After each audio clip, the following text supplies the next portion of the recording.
Hey guys, Andrew here. Got another video I want to do for you today about my writings online and well, I guess you'd call it my blog.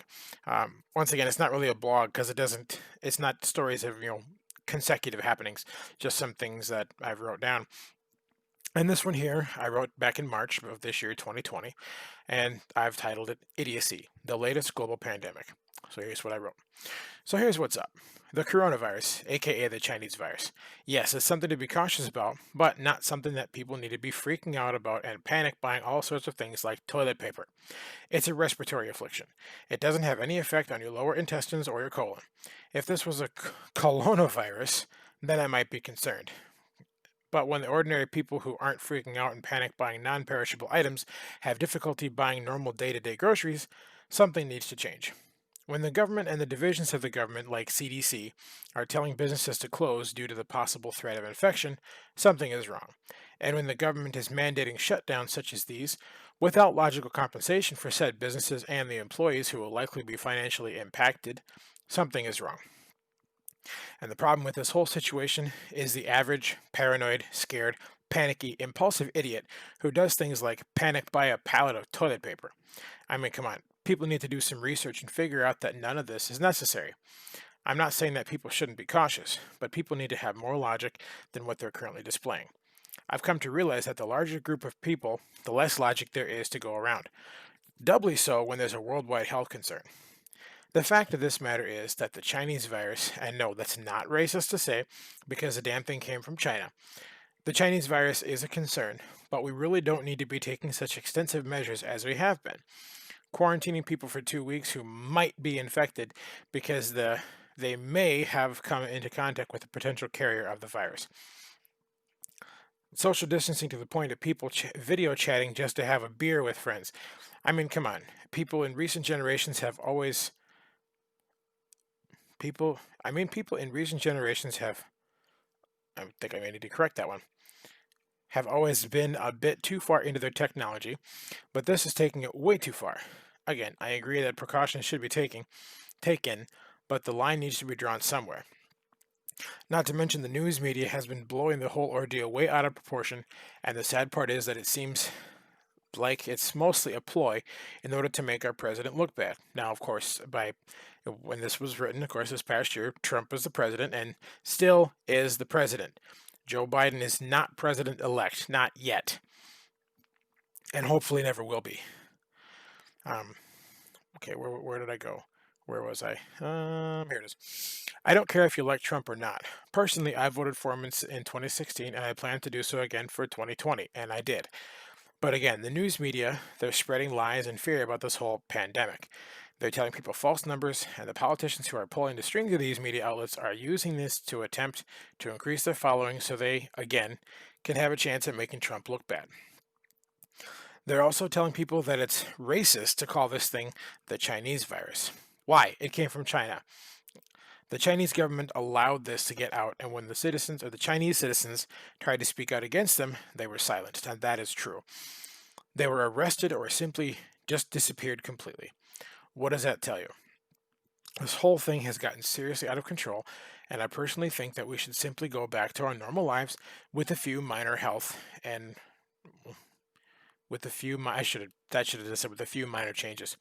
We should increase the funding to hospitals and their research divisions so this thing can be properly combated.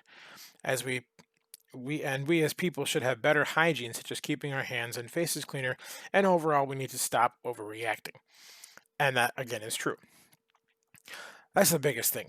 We need to calm down and look at this whole situation with a sense of logic and calm.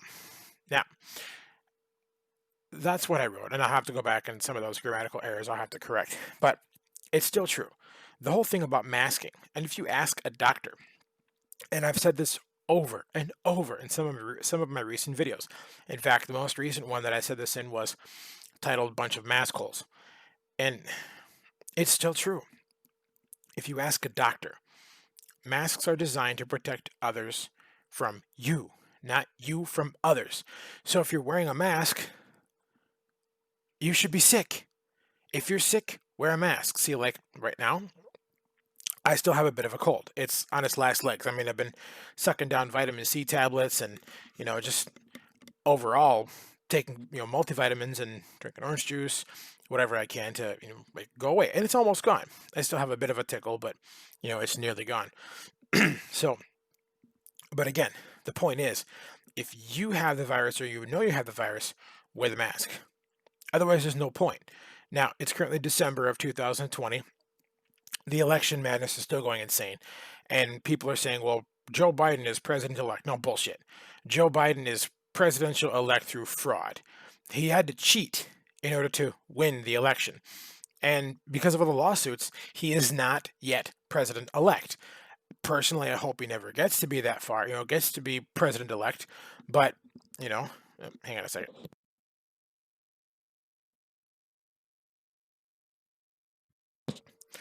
Sorry, had to adjust my microphone here. Anyway, as I was saying, Joe Biden is not president-elect. Personally, I hope it never gets that far. But we are, there are a lot of lawsuits and there's a lot of litigation going on because there has been a lot of fraud. Look at Michigan. Overnight, they found several 100,000 ballots, and all of them just happened to be for Joe Biden. It may have been this may have been the same scenario, but I saw a video where the Democratic vote counters, or whatever, the scenario was that they had to clear out the building. They had to evacuate the building because there was a broken pipe. But yet there was surveillance video about this incident where they evacuated all but several people, and then there was a suitcase under the table. It had over 100,000 ballots in it, and who do you think they were for? Oh yeah, Joe Biden. If that isn't voter fraud, I don't know what is. And now they're starting to certify these elections.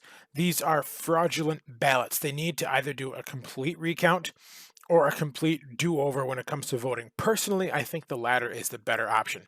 Vote again. Hold the voting one more time. And don't give people any chance to start this fraud shit. I mean, look at what happened here in Minnesota at Ilhan Omar. She had a friend of hers who had several 100,000 ballots in his car, all for her. All for, the whatever the scenario was. I don't recall the exact thing. But again, all these fraudulent ballots. Why are we even listening to this shit? The news media, they're perpetuating this bullshit. Okay? They're lying. The Democrats, liberals, they're lying.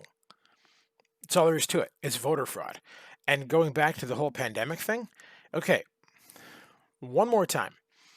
You know what? And just for the fun of it, I am going to look up the stats. So let's see. Confirmed coronavirus cases in the U.S. There we go. Okay. Confirmed coronavirus cases. Overall, since...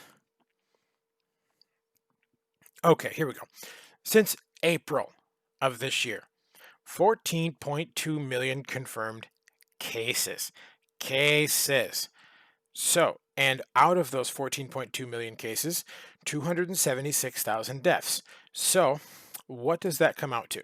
Let's find out. 276,000. And to calculate a percentage, you take the lower number divided by the higher number. So 276,000 divided by 14.2 million. And the number is 0.019. That means it is a 1.9% death rate. Okay, so just let's round up. Let's say 0.02. So that means it is a, 0.019. So that means it is a 1.9% death rate. I stand corrected. So let's round up. 2%. Okay. 2%. That is a 98% survival rate. 98% of the people who get this are going to survive. They're going to be just fine. So all this panic buying shit of hand sanitizer, soap, and toilet paper? Come on. Now, granted, it did kind of, level off and die off over the summer, but people are starting back up again because it's wintertime. It's cold. The virus can survive just fine in the cold. In fact, it increases its transmission rate in the cold. No bullshit, it does not. That has been scientifically proven. The transmission rate might increase just a smidge, but It's not like it's going to jump from a 5% transmission rate to a 75% transmission rate. You're not going to get that. It's not going to happen. But anyway, this whole thing is just, it's so stupid. But yeah, you're not going to have that jump in the transmission rate. And yeah, the virus may be a little bit more resilient to the cold, but there again, we have no proof. So, getting back on my point, and even though I wrote this back in March, it still holds true. People are starting to panic buy again. They're starting to freak out. And honestly, my thought is it's all political. It really is. Now, just watch if they somehow just figure out that Joe Biden is actually president-elect. Just watch the virus. As soon as the inauguration happens, it's going to disappear overnight. And if Trump is reelected, which I sincerely hope that he is, they're going to push that the virus is getting worse when it's really not.